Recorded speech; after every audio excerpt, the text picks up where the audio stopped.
Well, no passenger services at the railway for a couple of days, but that gives us a chance to try and fix something that's become a major headache here at Alveley Woods. Well, the ground is so unstable that we've got a difference in the level of the rail of more than a foot.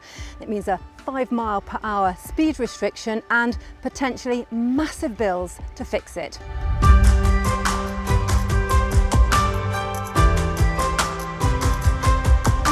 The size of the problem in Alveley Woods is the fact that the railway's on the move. Over there we have a river, and over there we have a great big mountain.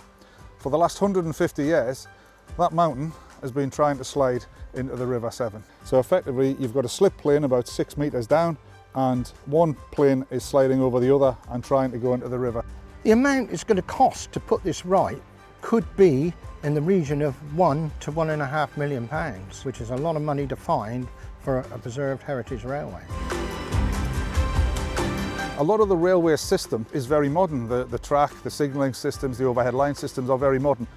But the formation of the railway, the embankments, the structures that the railway sits on, that's the Victorian asset that everybody talks about. When the Victorians came here and then built the railway, they've used local material because of cost, and it was the cheapest way of doing things. But of course now, it's all become unstable because there was no form of compaction in those days. Until we support the embankment, we cannot support the track.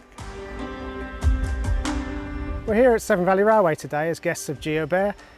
They wish to show us a new embankment stabilisation process that they brought in place, which is called geo-polymer injection. Geopolymers are expandable resins that are used for the purpose of void filling and soil stabilisation. If you're injecting geopolymers in granular soils like ash, like what we have here, what will happen is that the geopolymer material will create an expanding bulb. So that bulb will expand and it will start compacting all the granular material around it. So basically increasing the density of the material and strengthening it. And as a result, that should improve or increase the factor of safety by about 40–50% more. Imagine two sheets of paper sliding over each other. What we are doing is applying a staple, but not just one staple, about 300 different staples.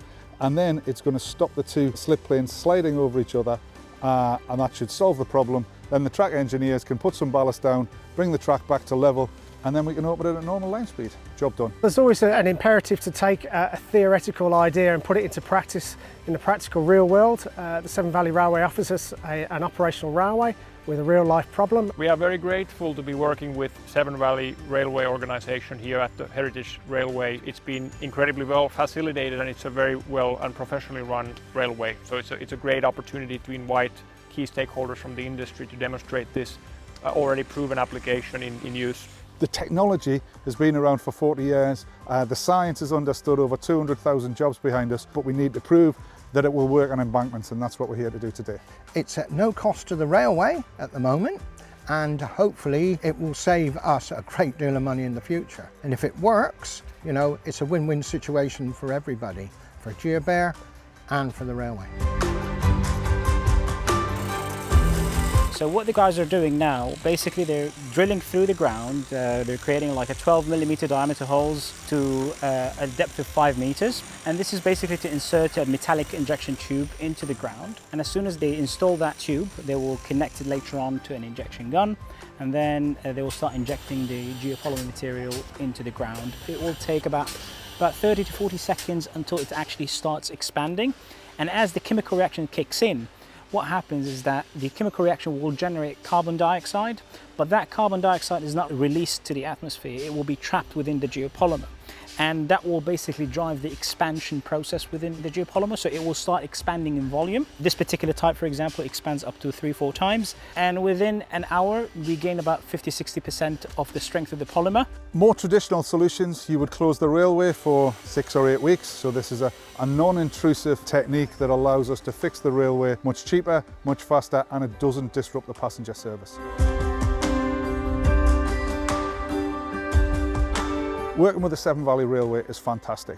Great to work in partnership with, because what we are fixing here are real problems that exist everywhere. And hopefully we'll be back at some time in the future to continue to do other trials in other ways. So all in all, a great example of partnership working. We've offered Geobear a test ground to showcase their solution to a universal railway problem, ground instability, and in return, we get our problem fixed for nothing. Everybody's happy.